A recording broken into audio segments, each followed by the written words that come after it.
जय हिंद साथियों।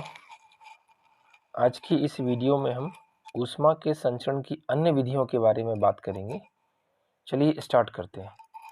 संवहन। संवहन का अर्थ क्या होता है? जब भी हमारे समक्ष कोई ऐसा पदार्थ होता है जो कि द्रव या गैसीय अवस्था में होता है, या तो वो द्रव में हो अथवा वो कौन सी अवस्था में हो, गैसीय अवस्था में। तो जब हम किसी, जैसे आप ले लो एक पात्र में कुछ जल की मात्रा को आप लीजिए, और जब हम उस जल की मात्रा को आप क्या करेंगे, गर्म करेंगे। ऐसे नीचे आप इसको गर्म करना रख दीजिए। जब हम आप इसको गर्म करेंगे तो संवहन की विधि में ऊष्मा का संचरण इस प्रकार से होता है कि जो नीचे के तल के अणु होते हैं वह यहाँ से ऊष्मा को ग्रहण करके कहाँ उठते हैं, ऊपर की तरफ जाते हैं। और ऊपर के जो कण हैं जो कि ठंडे हैं, वो ऊष्मा ग्रहण करने के लिए कहाँ आते हैं, नीचे की तरफ। तो इसमें ऊष्मा का संचरण किस प्रकार से होता है? तल से नीचे से ऊपर की ओर और ऊपर से कैसा, नीचे की ओर। इसी विधि का नाम क्या होता है? संवहन होता है। जब हम पानी गर्म करते हैं तो आपने कभी गौर से देखा होगा कि पानी के तल के जो कण हैं वो जैसे ही ऊष्मा ग्रहण करेंगे कहाँ चले जाएंगे, ऊपर। और ठंडे वाले कण ऊपर से कहाँ आते हैं, नीचे। तो इसी विधि को हम क्या कहते हैं, संवहन कहते हैं। ठीक है। तो संवहन किन किन पदार्थों में होता है? गैसीय पदार्थों में होता है और साथ में द्रव पदार्थों में। ठोस पदार्थों में संवहन नहीं होता है। ठीक है। और इसी विधि का नाम क्या होता है, संवहन। संवहन द्वारा ऊष्मा का संचरण केवल द्रव पदार्थ में व गैस पदार्थों में होता है। ठोस पदार्थों में ऊष्मा का संचरण इस विधि के द्वारा नहीं होता है। साथ ही साथ संवहन में ऊष्मा का जो प्रवाह होता है नीचे से किस दिशा में होता है, ऊपर की ओर होता है। ठीक है। इसके जो कुछ उदाहरण हैं उनके बारे में हम चर्चा करते हैं। उदाहरण के तौर पर सबसे पहले हम इसमें जानते हैं कि जो पृथ्वी का वायुमंडल है वह किस विधि से गर्म होता है। तो आपको आंसर में क्या लिखना है, संवहन विधि। जो विधि मैंने आपको ऊपर पढ़ाई है कि नीचे से ऊपर की ओर उठना, वही विधि ही क्या कहलाती है, संवहन।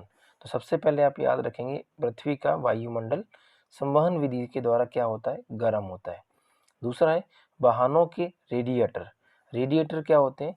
जो बड़े बड़े वाहन होते हैं चार पहिया वाले, उनके सबसे आगे एक ऐसे जालीनुमा संरचना लगी होती है और इसके पीछे क्या होती है, एक पंखी होती है जो कि लगातार घूमती है और हवा को अंदर खींचती है। बेसिकली इसमें होता क्या है, जब मशीन काम करना शुरू करती है तो अंदर से बहुत ज़्यादा गर्म हो जाती है मशीन, और इस रेडिएटर की सहायता से जब हम इसमें पानी डालते हैं तो ये पानी ठंडा होकर अंदर की तरफ जाता है मशीन में, और मशीन को गर्म से क्या बना देता है, ठंडा बना देता है। जैसा कि मैंने ऊपर बताया था आपको अभी संवहन विधि में कि गर्म से ठंडा होना और ठंडे से वापस क्या होना, गर्म होना, क्या कहलाता है, संवहन विधि कहलाता है। तो आप याद रखिए कि वाहनों के रेडिएटर में कौन सी विधि काम करती है, तो संवहन विधि काम करती है। ये उदाहरण आपके लिए इंपॉर्टेंट है, एग्जाम में पूछे जाते हैं। नेक्स्ट है रेफ्रिजरेटर में जो फ्रीजर की पेटी का लगी होती है, जिसमें हम आइस क्यूब रखते हैं, बर्फ को जमने के लिए रखते हैं, पानी को जमने के लिए रखते हैं, तो वो बेसिकली कहाँ रखी जाती है, ऊपर की तरफ। तो ये भी किस विधि पे काम करती है, संवहन विधि पे। ये भी किस विधि पे काम करेगी, संवहन विधि पर ही काम करती है। एक अन्य उदाहरण है इसका कि बिजली के जो बल्ब होते हैं, जो पुराने ज़माने के जो बल्ब आते थे पहले, अभी तो आजकल वर्तमान समय में एलईडी बल्ब आ रहे हैं, जो पहले बल्ब आते थे अलग अलग कंपनी के, तो इसमें एक फिलामेंट लगा होता था टंगस्टन धातु का, इस तरह से। तो ये क्या होता है, जब बल्ब जलना शुरू होता है तो ये फिलामेंट क्या हो जाता है, गर्म हो जाता है। तो इस कांच के अंदर एक आदर्श गैस या एक अक्रिय गैस भरी जाती है, जिसे हम निष्क्रिय गैस भी कहते हैं। ऐसी गैसें जो किसी अन्य गैस के साथ में या अन्य कण के साथ अभिक्रिया नहीं करती हैं, उन्हीं को हम निष्क्रिय आदर्श गैस कहते हैं। ये गैसें कौन सी होती हैं, helium, neon, argon, krypton, xenon and radon. आवर्त सारणी का सबसे आखिरी वाला जो समूह होता है उसी को हम क्या बोलते हैं, आदर्श गैस कहते हैं, जो कि निम्न प्रकार है। तो इन सभी गैसों में से आर्गन गैस का प्रयोग हम कहाँ करते हैं, बिजली के जो बल्ब होते हैं उनके अंदर करते हैं। बेसिकली जब बल्ब जलना शुरू होता है तो क्या होता है, गर्म। अब ये फिलामेंट लगातार गर्म हो रहा है और ये यदि ये गर्म होता रहेगा तो ये टूट जाएगा। तो इसके चारों तरफ एक गैस भरी जाती है, इसका नाम क्या होता है? आर्गन। आर्गन क्या करता है? इस फिलामेंट को ठंडा बनाने का काम करता है। तो जब बल्ब को आप जलाएंगे तो गर्म होगा और ये आर्गन उसको क्या कर देगा? ठंडा कर देगा। ठंडे से वापस वो क्या हो जाएगा? गर्म। और विधि का नाम क्या हो जाएगा? संवहन। तो ये बात आपको इसमें याद रखना है। संवहन का एक अन्य उदाहरण है समुद्री हवाएं, और एक और होती हैं स्थलीय हवाएं। बेसिकली समुद्री हवाएं क्या होती हैं? जब दिन के समय, मान लीजिए आप, ये क्या है? आपका समुद्र है और ये कौन सा है? धरती स्थल है, स्थल वाला हिस्सा मान लें जहाँ हम निवास करते हैं। तो दिन के समय समुद्र से हवाएं कहाँ चलती हैं? स्थल की ओर वापस आती हैं, तो उसको बोलते हैं अपन समुद्री हवाएं। और रात के समय स्थल से समुद्र की ओर चलने वाली हवाएं क्या कहलाती हैं? स्थलीय हवाएं। तो समुद्र की दिशा से स्थल की ओर चलने वाली हवाएं क्या कहलाती हैं? समुद्री हवाएं। और रात के समय स्थल से समुद्र की तरफ जो चलती हैं उन्हें अपन बोलते हैं स्थलीय हवाएं। तो ये दोनों हवाएं भी किस प्रकार से चलती हैं? संवहन विधि के द्वारा चलती हैं। तो ये बात आपको इसमें याद रखना है। सबसे पहले तो इसमें परिभाषा ही याद रखना है आपको कि कौन सी हवा किस दिशा से किस दिशा की ओर चलती है। सामान्यतः ये वाली हवाएं दिन के समय चलती हैं, दिन के समय, और ये जो नीचे वाली हवाएं ये रात के समय चलती हैं। और जब ये चलती हैं तो इनकी चलने की जो विधि होती है वह क्या होती है? संवहन होती है। इम्पोर्टेंट फैक्टर है, आपको ये याद रखना है, ठीक है। ऊष्मा के संचरण की अन्य विधि है विकिरण। विकिरण क्या होता है? इस विधि में ऊष्मा गर्म वस्तु से ठंडी वस्तु की ओर संचरित होती है। लेकिन इसमें जो बेसिक फैक्टर है वह क्या होता है कि विकिरण में जब ऊष्मा का संचरण होता है तो उसके लिए किसी भी प्रकार की माध्यम की आवश्यकता नहीं होती है। इससे पहले जो मैंने आपको दो विधियां पढ़ाई थी, एक जिसमें थी चालन विधि और एक थी संवहन विधि, इन दोनों विधियों में ऊष्मा के संचरण के लिए माध्यम की आवश्यकता होती थी। चालन कहाँ होता है? ठोस माध्यम में। संवहन कहाँ होता है? द्रव व गैसीय माध्यम में।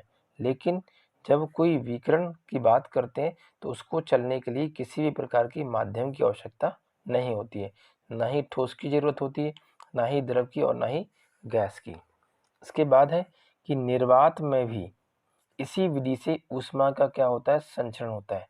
सूर्य के प्रकाश की जो किरणें हैं सूर्य से पृथ्वी तक जो अंदर आती हैं, प्रवेश करती हैं, वो भी किस रूप में आती हैं? विकिरण के रूप में आती हैं, ठीक है। तो इस विधि में माध्यम को गर्म किए बिना बिना ऊष्मा का संचरण इस विधि में माध्यम को गर्म किए बिना ऊष्मा का जो संचरण होता है एक सीधी सरल रेखा के रूप में प्रकाश की चाल से होता है। कहने का मतलब है सूर्य से जब प्रकाश की किरणें पृथ्वी की ओर आती हैं तो वह एक सीधी सरल रेखा के रूप में आती है और माध्यम की आवश्यकता ना होने के कारण ये माध्यम को गर्म नहीं करती हैं। और इनकी जो चाल होती है वह क्या होती है? प्रकाश की चाल से ये आगे की तरफ गमन करती हैं। प्रकाश की चाल c बराबर कितना होता है? 3 × 10⁸ मीटर अपॉन सेकेंड, या इसी को आप कह सकते हैं 3 लाख किलोमीटर प्रति सेकेंड। सूर्य के प्रकाश की जो किरणें हैं एक सेकंड में 3 लाख किलोमीटर की दूरी को तय करती हैं। यही इनकी क्या कहलाती है? प्रकाश की चाल कहलाती है। नेक्स्ट पॉइंट है कि विकिरण में ऊष्मा तरंग के रूप में गमन करती है। किस रूप में करती है? तरंग के रूप में, जिन्हें हम क्या कहते हैं? विद्युत चुंबकीय तरंगे कहते हैं। इंग्लिश में आप इसको इलेक्ट्रोमैग्नेटिक वेव्स भी कह सकते हैं। तो ये बात आपको इसमें याद रखना है। चलिए इनकी उदाहरणों की चर्चा करते हैं हम। उदाहरणों में सबसे पहले है कि पृथ्वी तक सूर्य की ऊष्मा किस विधि के द्वारा पहुंचती है, या फिर सूर्य का जो प्रकाश है पृथ्वी तक किस विधि से पहुंचता है? तो आंसर क्या हो जाएगा? विकिरण विधि के द्वारा। दूसरा है रेगिस्तान दिन के समय क्या होता है, बहुत ज़्यादा गर्म हो जाता है और रात में क्या हो जाता है, ठंडा हो जाता है। तो ये भी कौन सी विधि से चलता है, विकिरण विधि से। उसी प्रकार जो चाय की केतली होती है, उसकी जो बाहर की सतह होती है बहुत ज़्यादा चमकदार होती है। ऐसा क्यों होता है, उसमें विकिरण विधि से द्वारा क्या होता है, ऊष्मा के संचरण की वजह से। उसके बाद जो पॉलिश किए हुए जूते होते हैं, धूप में खड़े होने के बाद भी जब पॉलिश अब जूते करके पहने हुए तो वो आसानी से क्या होता है, शीघ्रता से गर्म नहीं होते हैं। बेसिकली उसमें होता क्या है, उसकी जो सतह होती है चमकदार होती है, किरणें जूते पर पड़ेंगी और परावर्तित होकर क्या हो जाएंगी, वापस चली जाएंगी, इसलिए जूते क्या होते हैं, गर्म नहीं होते हैं। दूसरा है इसमें कि बादलों वाली रात और जो साफ बादल वाली रात होती है उसकी अपेक्षा ज़्यादा गर्म होती है। बादलों वाली रात में होता क्या है, पृथ्वी के चारों तरफ ऐसे बादल बन जाते हैं, तो ऊष्मा सूर्य के प्रकाश की अंदर तो आ जाती है लेकिन अंदर से वो बाहर नहीं जा पाती, यहीं बार बार घूमती रहती है, जिससे ये पूरा क्षेत्र कैसा बना होता है, गर्म। कब, जब रात कैसी हो, बादलों वाली। और यदि रात आपकी कैसी है, साफ है, तो दिन के समय जो ऊष्मा पृथ्वी के वायुमंडल में प्रवेश हुई थी वापस कहाँ चली जाएगी, बाहर की तरफ चली जाएगी, जिससे ये पूरा का पूरा वातावरण क्या रहेगा, आपका ठंडा रहेगा। तो बादलों वाली जो रात होती है वो गर्म होती है और जो बिना बादलों वाली रात होती है वो कैसी होती है, ठंडी होती है। ये भी किस विधि की वजह से होता है, विकिरण की विधि की वजह से होता है। तो ये कुछ महत्वपूर्ण इसके उदाहरण है। ये सभी एग्जाम्पल आपके एग्जाम के लिए क्या है, इम्पोर्टेंट है। इनसे में से प्रश्न पूछे गए तो आपको ये सभी याद रखना है। चलिए आगे बात करते हैं। इसी में कुछ अन्य बिंदु हैं जो कि आपको याद रखना है कि बादल ऊष्मा के कैसे होते हैं। तो बादल ऊष्मा के बुरे अवशोषक होते हैं, मतलब ये ऊष्मा को अपने अंदर क्या कर लेते हैं, अच्छी तरीके से अवशोषण कर लेते हैं, ऊष्मा का अच्छी तरह से अवशोषण कर लेते हैं। इसी प्रकार से जो रेत होती है ये भी क्या होती है, ऊष्मा की अच्छी अवशोषक होती है। अगला है वायु ऊष्मा की क्या होती है, कुचालक। ये बिंदु मैंने आपको पहले पढ़ाया था, आपको फिर से याद रखना, इंपॉर्टेंट पॉइंट है। अगला हेडिंग है न्यूटन का शीतलन नियम, न्यूटन्स लॉ ऑफ कूलिंग। इसका मतलब क्या होता है, जब भी कोई पदार्थ ऊष्मा को ग्रहण करता है तो ग्रहण करने के बाद वह पदार्थ सबसे पहले क्या होता है, गर्म होता है। गर्म होने के बाद में जब हम उसको ऊष्मा देना बंद कर देते हैं तो वह पदार्थ क्या होता है, धीरे धीरे ठंडा होना शुरू होता है। तो इसी घटना को हम क्या बोलते हैं, न्यूटन का शीतलन का नियम। बेसिक सी बात है, जब हम चाय गर्म करते हैं तो चाय क्या होती है, ऊष्मा ग्रहण करके क्या हो जाती है, गर्म। जैसे ही हम उसको कप में भर देंगे तो धीरे धीरे धीरे वह चाय कैसी हो जाएगी, ठंडी हो जाएगी। लेकिन गर्म से ठंडे होने में उसको कुछ ना कुछ क्या लगेगा, थोड़ा बहुत समय लगेगा। तो समय के साथ किसकी यहाँ पे जोड़ी बनती है, तापांतर की। तापांतर क्यों आ रहा है, क्योंकि जब शुरुआत में चाय गर्म थी तो तब ताप कुछ और था, जब चाय धीरे धीरे ठंडा शुरू हुई तो तब उसका ताप क्या था, कुछ और था। पहले वाले का ताप मान लीजिए अब T1 है, दूसरे वाले का ताप क्या है, T2। तो इन दोनों में पहले से क्या होगा, कुछ ना कुछ तो अंतर होगा, उसी बात को हम बात करते हैं। तो जब कोई पदार्थ ऊष्मा ग्रहण करके गर्म से ठंडे की ओर बढ़ता है तो गर्म से ठंडे होने में लगा समय समानुपात होता है किसके, तापांतर के, पहले का ताप और अभी वर्तमान का ताप। इसी को हम क्या कहते हैं, न्यूटन का शीतलन का नियम। ठंडे होने की दर समय के साथ किस प्रकार से चल रही है, उसी को हम क्या बोलते हैं, न्यूटन के शीतलन की दर।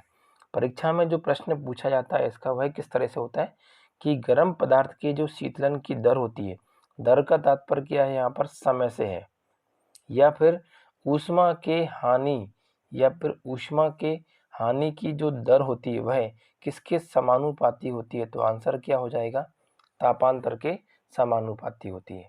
ठीक है, जब हम इसके उदाहरण पे चर्चा करते हैं तो उदाहरण इसमें हमें क्या बताता है कि जब कोई पिंड 90 डिग्री सेल्सियस का है तो वह कैसा है, गर्म है, और जब ये धीरे धीरे क्या हो रहा है, ठंडा हो रहा है। तो मैंने मान लिया इसका टेम्परेचर कितना हो गया वर्तमान में, 70 डिग्री सेल्सियस, और यहाँ से यहाँ तक पहुँचने में इसको मान लो समय लग गया कितना, 10 मिनट।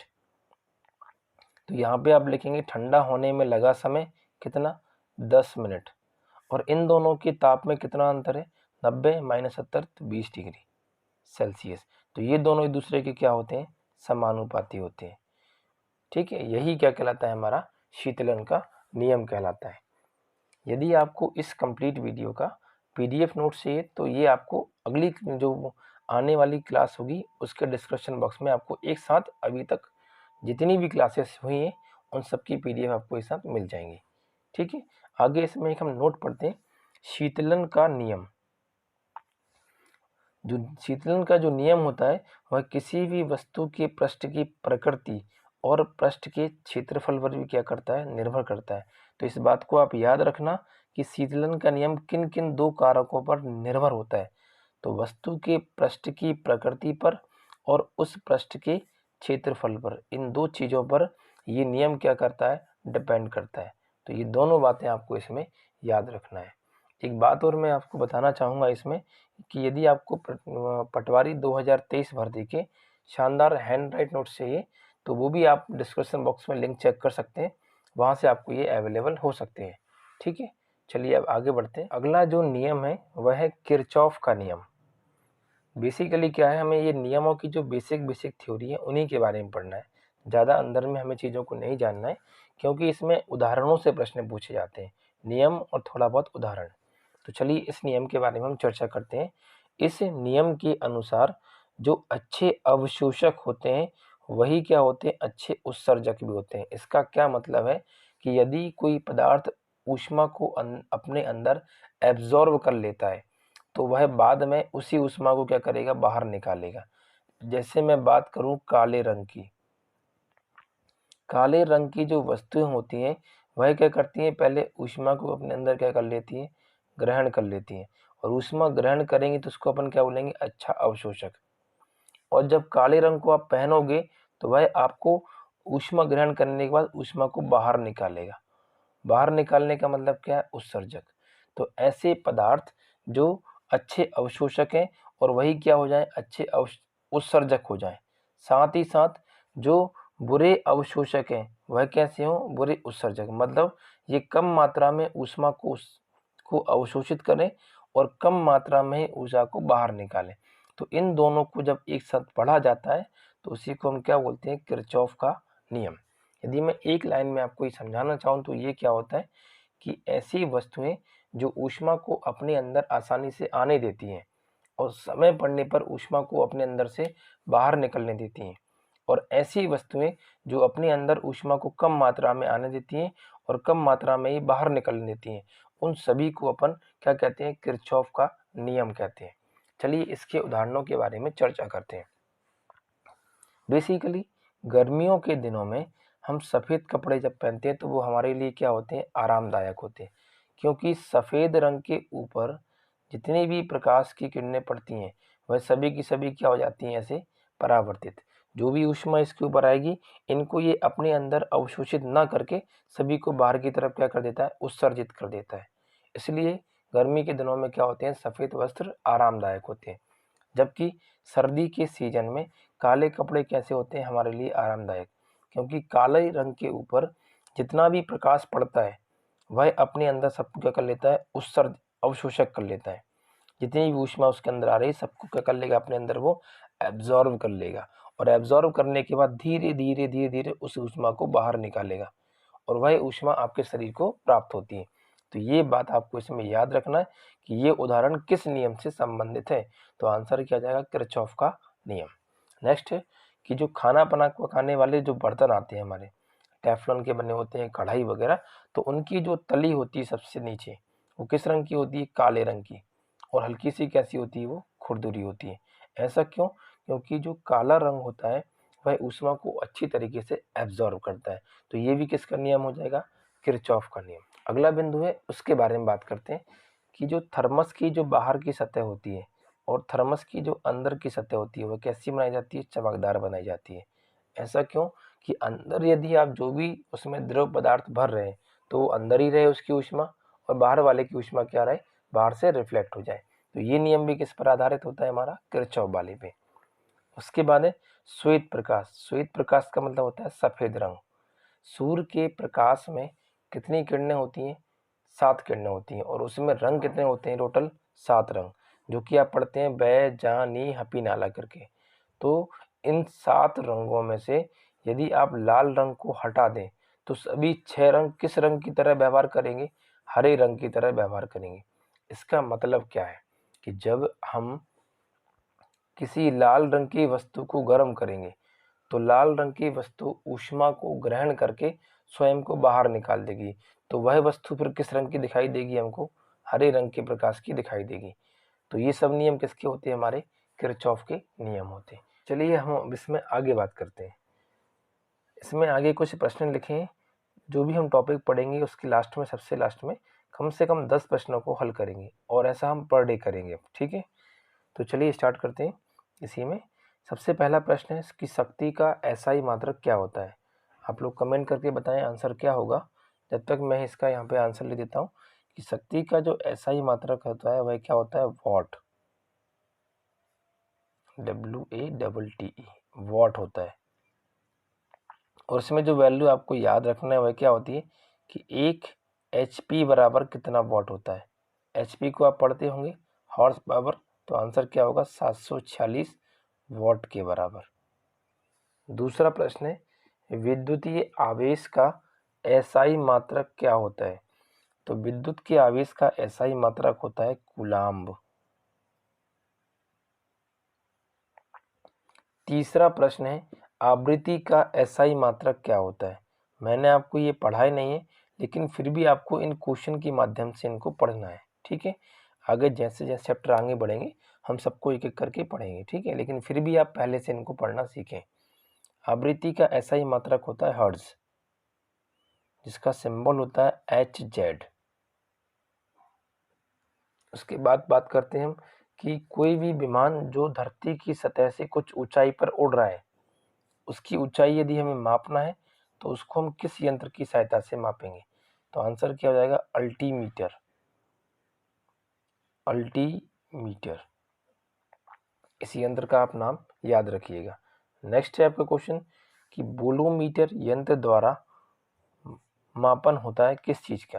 तो जितनी भी प्रकार की ऊष्मीय विकिरणें होती हैं, सूर्य के प्रकाश से निकलने वाली जो किरणें होती हैं, उनकी मात्रा को मापने के लिए हम जो प्रयोग करते हैं यंत्र, उसका नाम क्या होता है?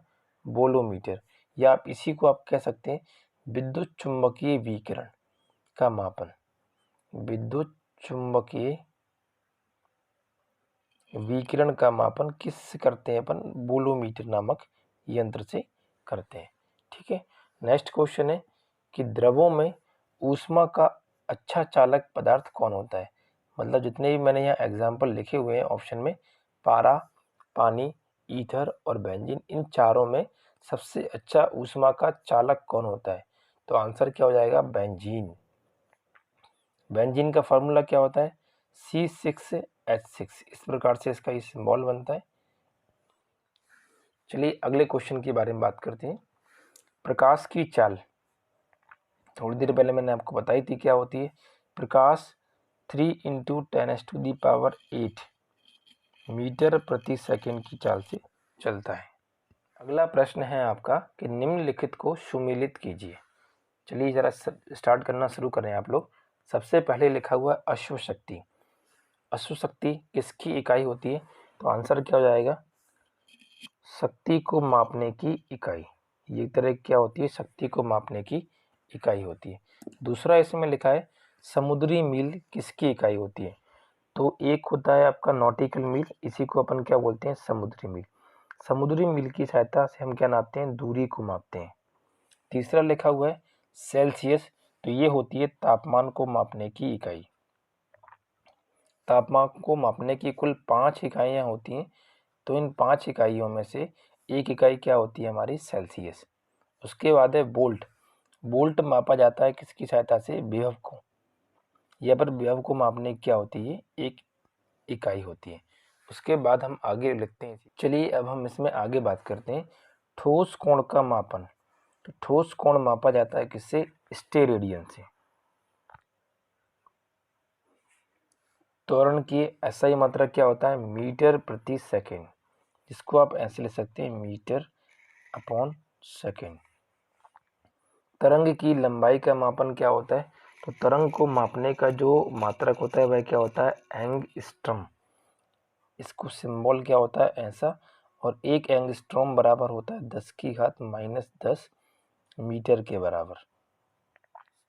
तरंग की लंबाई को हम क्या कहते हैं?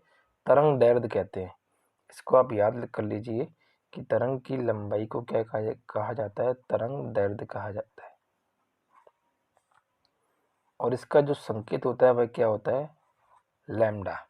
नेक्स्ट है, विद्युत की धारिता को किससे नापते हैं अपन? तो विद्युत की धारिता को नापते हैं किससे अपन? फैराड से या फैराड से नापते हैं। उसके बाद प्रतिरोध का एसआई मात्रक क्या होता है? तो प्रतिरोध को नापते हैं अपन कैसे? ओम से। ये इसका सिंबल होता है इस टाइप से। लास्ट में बच गया हमारा विद्युत धारा। तो विद्युत धारा का एसआई मात्रक क्या होता है? एम्पियर। तो बेसिकली हम क्या करने वाले हैं क्वेश्चंस में, सामान्यतः इसमें जो भी आप पढ़ेंगे उसके कम से कम 5 क्वेश्चन एक टॉपिक के, जितने भी टॉपिक मैं आपको बढ़ाते जाऊंगा उसके पर डे 5 करके 10 होंगे, 10 से 15 होंगे, ऐसे हम पर डे क्वेश्चन को सॉल्व करेंगे। इससे होगा क्या कि आपके क्वेश्चन की प्रैक्टिस भी हो जाएगी और आपको थ्योरी भी समझ में आ जाएगी। ठीक है, इसमें 2 क्वेश्चन है, उनके बारे में और बात कर लेते हैं हम।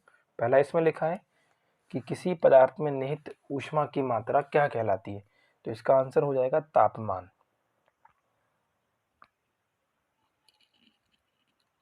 दूसरा प्रश्न है इसी में कि वह मान जिस पर सेल्सियस का पैमाना फ़ारेनहाइट के पैमाने के क्या होता है? एकदम बराबर होता है, उसे हम किस मान की बात करते हैं? तो ये मान कितना होता है? -40 डिग्री सेल्सियस। और ये इसका क्या हो जाएगा? आंसर हो जाएगा। ठीक है, इस क्लास से संबंधित जो नोट्स हैं आपको डिस्क्रिप्शन बॉक्स में मिल जाएंगे। और पटवारी के हैंड राइट नोट्स प्राप्त करने के लिए आप डिस्क्रिप्शन बॉक्स चेक कर सकते हैं। ठीक है, तो आज के लिए इतना ही। मिलते हैं हम अगली वीडियो में। तब तक के लिए नमस्कार, धन्यवाद।